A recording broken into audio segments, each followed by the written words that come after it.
अब हम एनसीईआरटी की किताब से प्रश्नावली 1.3 के प्रश्नों को शुरू करते हैं।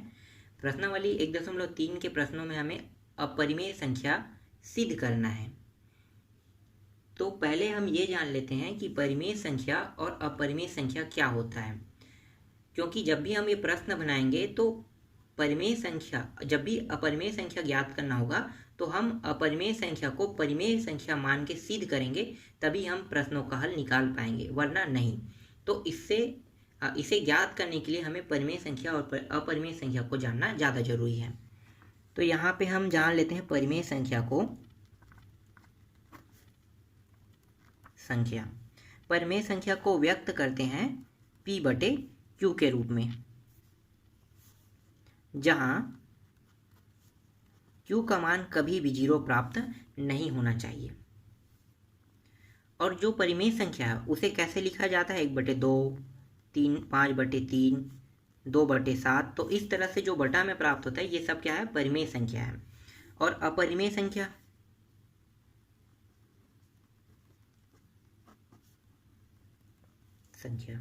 अपरिमेय संख्या जो है, जो अंडर रूट के अंदर जो भी मान प्राप्त होगा वो अपरिमेय संख्या होगा। √5 ये सब क्या है, अपरिमेय संख्या। यहाँ पे पाई है और थीटा है, तो ये जब ये सभी मान जो आपको दिखाई दे रहा है ये अपरिमेय संख्या है। अब हम प्रश्नावली के प्रश्नों पे चलते हैं।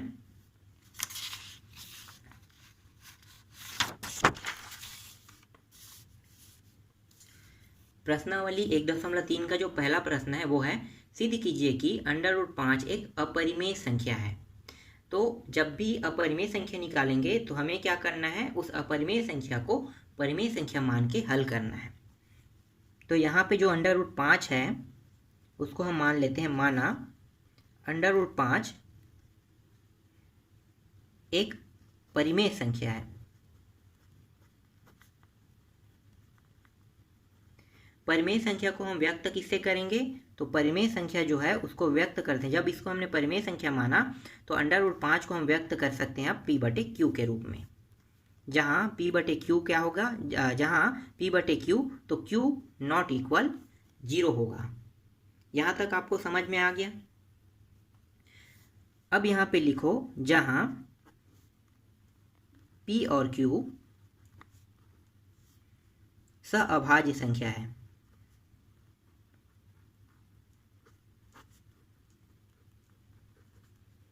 ये सहअभाज्य संख्या क्या होता है, तो सहअभाज्य संख्या जब P और Q का जब महत्तम समापवर्तक निकालेंगे तो उसका मान 1 प्राप्त होगा, उसी को हम सहअभाज्य संख्या कहते हैं।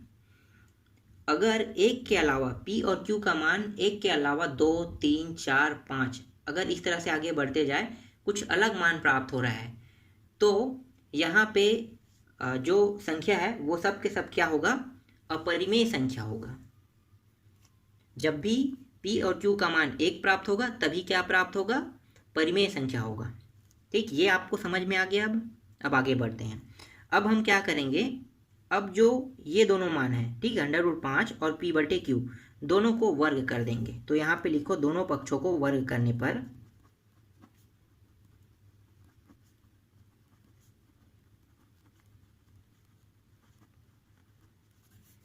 तो √5 को हम वर्ग करते हैं और P/Q को भी वर्ग कर दिए। तो √5 को जब वर्ग किए तो ये 5 प्राप्त होगा, और ये प्राप्त होगा P का वर्ग, और ये होगा Q का वर्ग। जो ये Q है इसको इस साइड ला लेते हैं। तो ये कौन सी विधि से होगा, ये तिर्यक गुणा विधि से होगा। यहाँ पे कुछ नहीं, मतलब 1, जो नीचे का मान है ऊपर चला जाता है और ऊपर के मान को नीचे लाया जाता है। तो यहाँ पे हम सिर्फ नीचे के मान को ऊपर ले जा रहे हैं।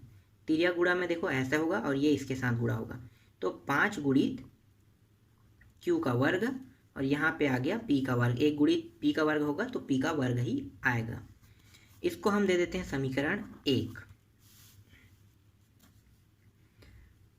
अब इसको Q को यहीं पे रहने दो और 5 को अब इस साइड ला लेते हैं, तो फिर से तिर्यक गुणा होगा, तो ये आ जाएगा P का वर्ग बटे 5। ये समझ में आ गया।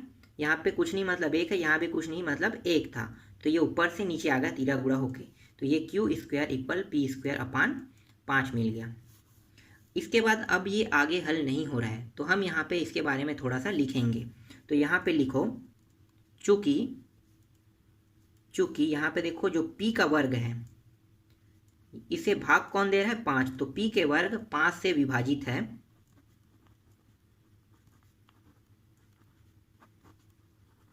विभाजित है, इसलिए p भी 5 से विभाजित होगा।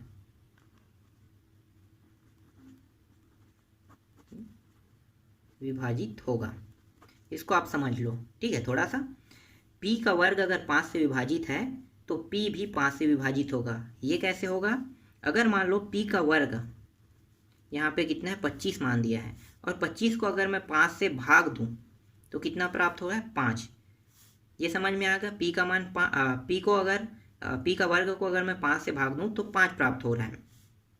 अब ये जो 5 प्राप्त हो रहा है, अगर हम यहाँ पे ऐसे समझे p के वर्ग को, तो यहाँ पे अब पहले हम p का मान निकालते हैं। तो ये 25 को हम करते हैं वर्गमूल हटाएंगे तो p बराबर 5 प्राप्त हो गए। तो p का मान कितना होगा 5, और 5 को 5 से भाग दो, तो 5 को 5 से भाग देंगे तो देखो 5 से ये भी डिवाइड हो रहा है। तो इसका कहने का मतलब ये था कि p के वर्ग को 5 से भाग दिया, 5 से विभाजित है तो p भी 5 से विभाजित होगा। यहाँ तक आपको समझ में आ गया?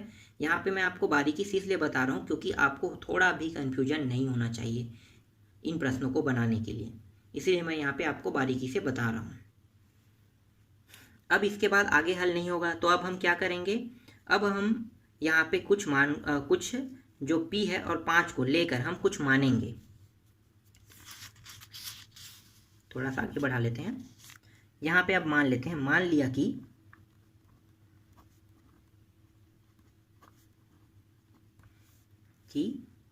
p और यहाँ पे 5 रख लेते हैं, और यहाँ पे 5 के साथ किसी चीज़ का गुणा करते हैं, जैसे यहाँ पे n का गुणा कर देते हैं। तो हमने माना क्या? p बराबर 5n हमने मान लिया। अब इनको भी वर्ग करेंगे, तो दोनों पक्षों में वर्ग करने पर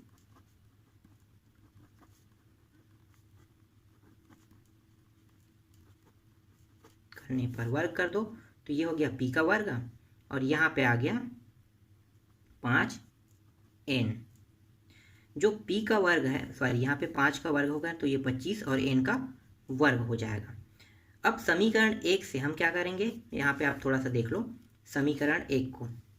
ये समीकरण 1 है, तो p का मान क्या है? p के वर्ग का मान 5q² है। तो हम क्या करेंगे? p के वर्ग के मान को यहाँ पे रख देंगे।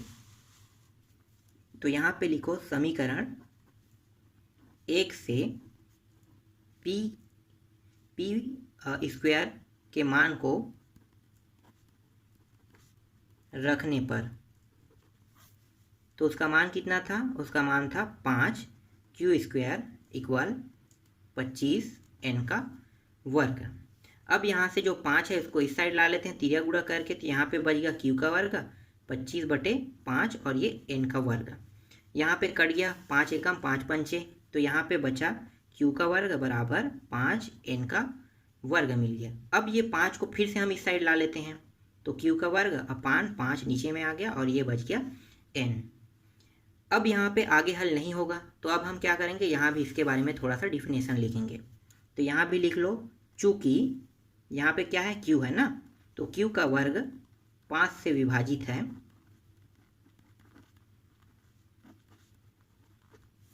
इसलिए q भी 5 से विभाजित होगा।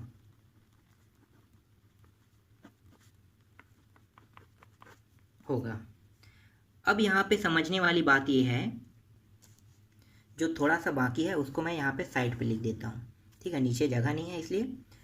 अब यहाँ पे आप थोड़ा सा समझिए कि p भी 5 से विभाजित हो रहा है और q भी 5 से विभाजित हो रहा है, मतलब दोनों 5 से विभाजित हो रहा है, तो इसका महत्तम समापवर्तक कितना आ रहा है?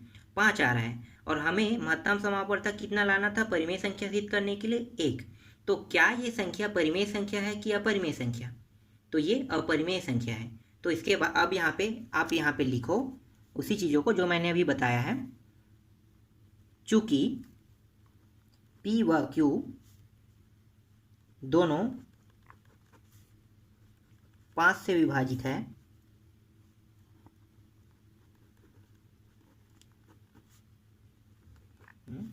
तो इसका जो महत्तम समापवर्तक है SCF पी क्यू बराबर 1 प्राप्त नहीं हुआ। ठीक, इसका मतलब यही होगा ना कि पी क्यू का मान 1 प्राप्त नहीं हुआ। अतः √5 एक अपरिमेय संख्या है।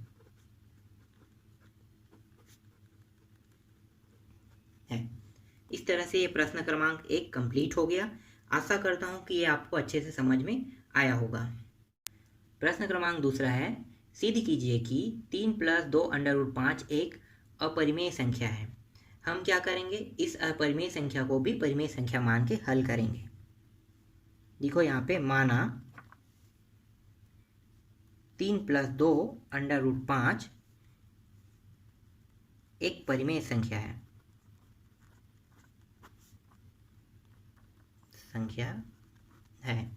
परिमेय संख्या को हम व्यक्त करते हैं 3 + 2 √5 बराबर p/q, जहाँ q को हम मानते हैं, q बराबर 0 नहीं प्राप्त होना चाहिए, हम मानते हैं। नीचे में लिखो जहाँ p और q सहअभाज्य संख्या है।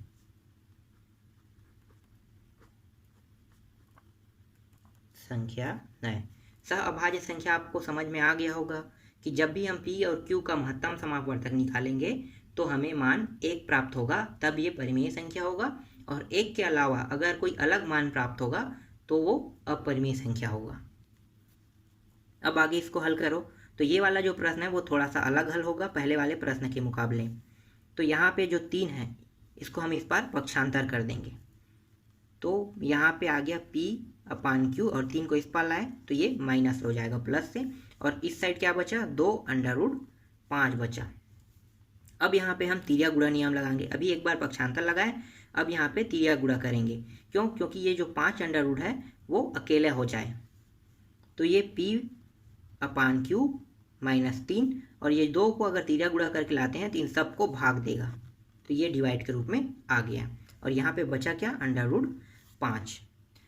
अब यहाँ पे देखो √ जो 5 है वो क्या है, परिमेय संख्या है कि अपरिमेय संख्या है? अपरिमेय संख्या है। तो अब हमें इसे आगे हल करने की जरूरत नहीं है, हमने यहाँ पे सिद्ध कर दिया। तो सिर्फ आपको नीचे में लिखना होगा यहाँ पे, चूंकि p/q -3 अपान सबको भाग दे रहा है 2 एक परिमेय संख्या है,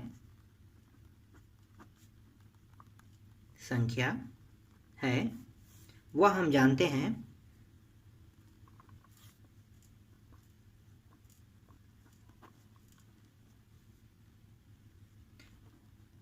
कि √5 एक अपरिमेय संख्या है। देखो ये सब परिमेय संख्या है और ये क्या है, अपरिमेय संख्या है। तो √5 एक अपरिमेय संख्या है, अर्थात √5 बराबर प्राप्त नहीं होगा p/q के, मतलब अपरिमेय संख्या प्राप्त नहीं होगा परिमेय संख्या के बराबर 3/2 के। तो ये परिमेय संख्या था और ये अपरिमेय संख्या है। अतः 3 + 2 √5 एक अपरिमेय संख्या है।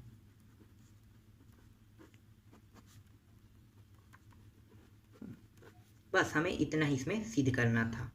इसके बाद नेक्स्ट प्रश्न को देख लेते हैं।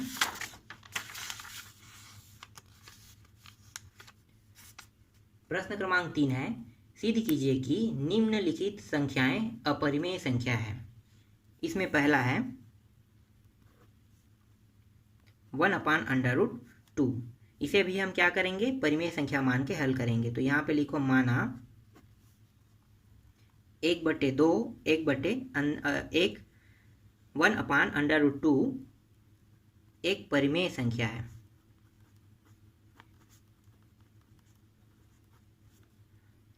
और परिमेय संख्या को व्यक्त करते हैं हम p/q के फॉर्म में, जहाँ q बराबर 0 प्राप्त नहीं होगा। यहाँ तक हो गया। यहाँ पे हम क्या करेंगे, इसको हल करने के दो तरीके हैं, या तो हम तिर्यक गुणा नियम उपयोग करें या हम व्युत्क्रम नियम उपयोग करें। तो यहाँ पे हम व्युत्क्रम नियम उपयोग करते हैं। तो व्युत्क्रम नियम क्या होता है, जो नीचे के मान ऊपर हो जाता है, ऊपर का मान नीचे हो जाता है। तो यहाँ पे लिखो व्युत्क्रम करने पर, तो ये हो जाएगा जो नीचे में 2 है वो ऊपर में चला जाएगा और ऊपर का जो 1 है वो नीचे में आ गया। इसी तरह से Q ऊपर में चला गया और P नीचे में आ गया। अगर हम यहाँ पे इसको तिर्यक गुणा करेंगे तो भी ये सेम ऐसे ही प्राप्त होगा। अब इसको आगे हल कर लो, तो जो P है इसका तिर्यक गुणा फिर कर दो, तो यहाँ पे आ जाएगा। नहीं, आगे तो तिर्यक गुणा करने की जरूरत नहीं है क्योंकि हमें इसी फॉर्म में इसे लाना था। ठीक है, आगे सीधा यहीं से हल कर लेते हैं क्योंकि √2 प्राप्त हो गया है। तो ये हो गया P/Q। अब यहाँ पे देखो, ये अपरिमेय संख्या और ये परिमेय संख्या है, मतलब ये सिद्ध हो गया कि √2 जो है अपरिमेय संख्या है। तो यहाँ पे हम लिखेंगे चूंकि P/Q एक परिमेय संख्या है,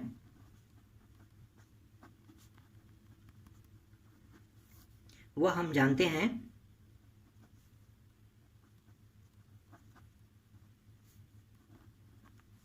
कि √2 एक अपरिमेय संख्या है।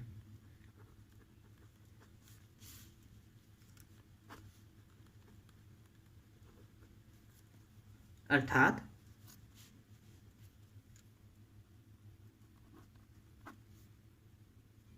√2 बराबर नहीं है P/Q के। अतः 1/√2 एक अपरिमेय संख्या है।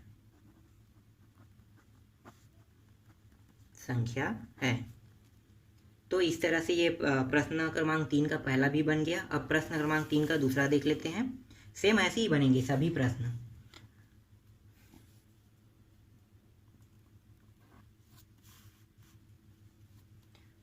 दूसरा है 7√5। इसको भी हम क्या करेंगे, परिमेय संख्या मान के हल करेंगे। तो यहाँ पे लिखो, माना 7√5 एक परिमेय संख्या है।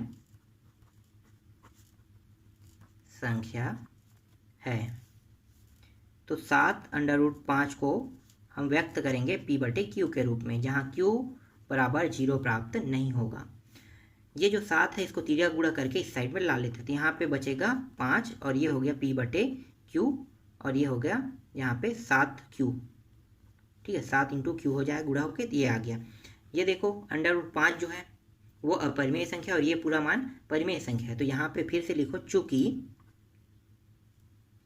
P/7/Q एक परिमेय संख्या है, वह हम जानते हैं कि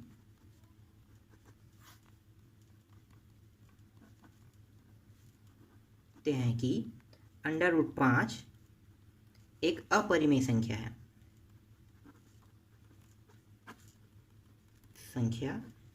अर्थात √5 बराबर नहीं होगा P/7Q के। अतः 7√5 एक अपरिमेय संख्या है।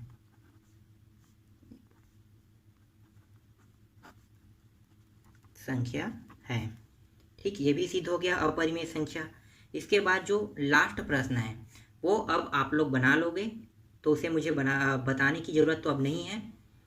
ठीक है, इसको कैसे बनाओगे, जैसा हमने प्रश्न क्रमांक 2 को हल किया था सेम वैसे ही प्रश्न क्रमांक जो तीसरा है वैसे ही सेम टू सेम हल होगा। इस तरह से ये प्रश्नावली कंप्लीट हो गया।